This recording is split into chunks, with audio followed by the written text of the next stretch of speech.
আমার লাস্ট 3-4 বছরে এভারেজ বড় অ্যাক্সিডেন্ট হয়েছে 3টা। লাস্ট যে অ্যাক্সিডেন্টটা আমার হয়েছিল এটা খুবই খারাপ একটা অ্যাক্সিডেন্ট, মানে এটা আসলে আমার জীবনের সবচেয়ে ক্ষতিকর একটা অ্যাক্সিডেন্ট। অ্যান্ড আমার আব্বু আম্মুর অনেক টাকা পয়সা এই অ্যাক্সিডেন্টে খরচ হয়ে গেছে। এই কারণে আমার নিজের অনেক খারাপ লাগতেছে, মানে যতটা কষ্ট আমি অ্যাক্সিডেন্ট করে পাইছি তার থেকে বেশি কষ্ট পাইছি আমি আমার আব্বু আম্মুর মুখের দিকে তাকিয়ে।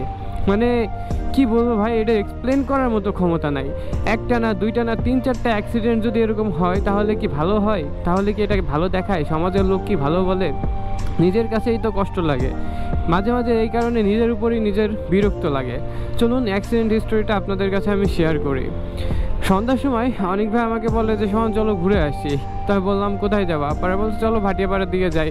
তো এরপর ভাইয়া আসে হামজার গাড়ি নিয়ে, সাথে হামজাও আছে FZ বাইক। তো আমরা 3জন গল্প করতে করতে যাচ্ছিলাম ভাটিয়াপাড়ার দিকে। যাইতে যাইতে আমরা যখন ঘোনাপাড়া ক্রস করি তখন গাড়ির স্পিড মিনিমাম 70 থেকে 75-80 এরকম ছিল। হ্যাঁ, আমরা গল্প করতে 3জন বাইকে বসা গল্প করতে করতে যাচ্ছি রাস্তার পাশ দিয়ে। তো হঠাৎ করে বাম পাশের একটা রোড থেকে একটা ভ্যান সোজা রোডের মাঝখানে চলে আসে, মানে ও ওই পারে যাবে। মানে এমন সময় ঢুকে যায় গাড়িটা, ব্রেক করার মতো পসিবিলিটি ছিল না। তো অনেক ভাই দেখলাম এরকম ডানি গাড়িটা কাটলো।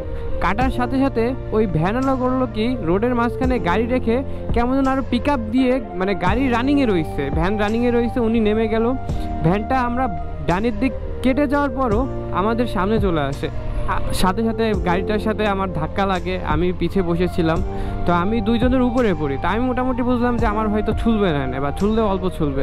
কিন্তু হঠাৎ করে আমার মানে পড়ার সাথে সাথে আমি সব অন্ধকার দেখলাম, মানে টোটালি সব কিছু অন্ধকার হয়ে গেল।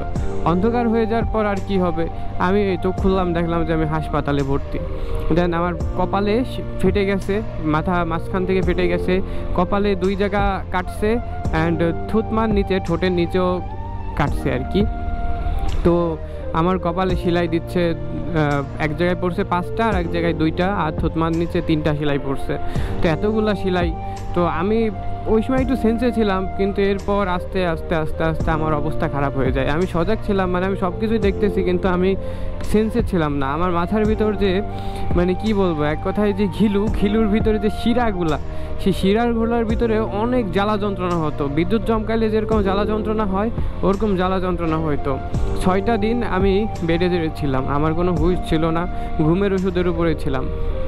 এরপর 6 দিন পর আমি সুস্থ হই। সুস্থ হওয়া বলতে আমি সেন্সে আসি। সেন্সে আসার পর মোটামুটি ইটটা কাটাইছি, কিন্তু ইটটা কাটাইতে না কাটাইতে আর একটা ঝামেলা হয়ে গেল।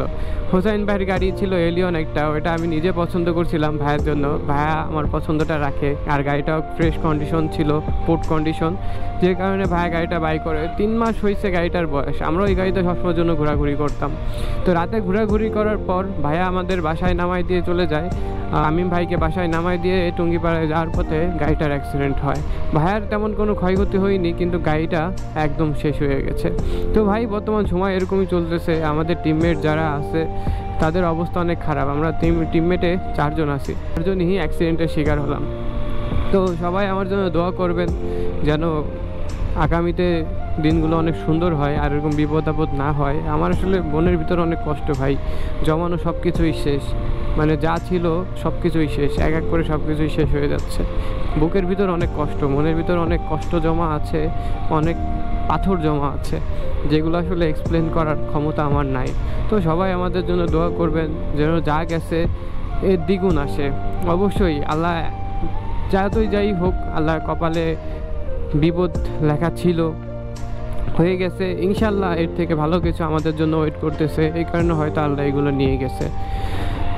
সো সবাই ভালো থাকবেন, নিজেদের খেয়াল রাখবেন, অ্যান্ড আমি চেষ্টা করবো আবার কন্টিনিউ হওয়ার।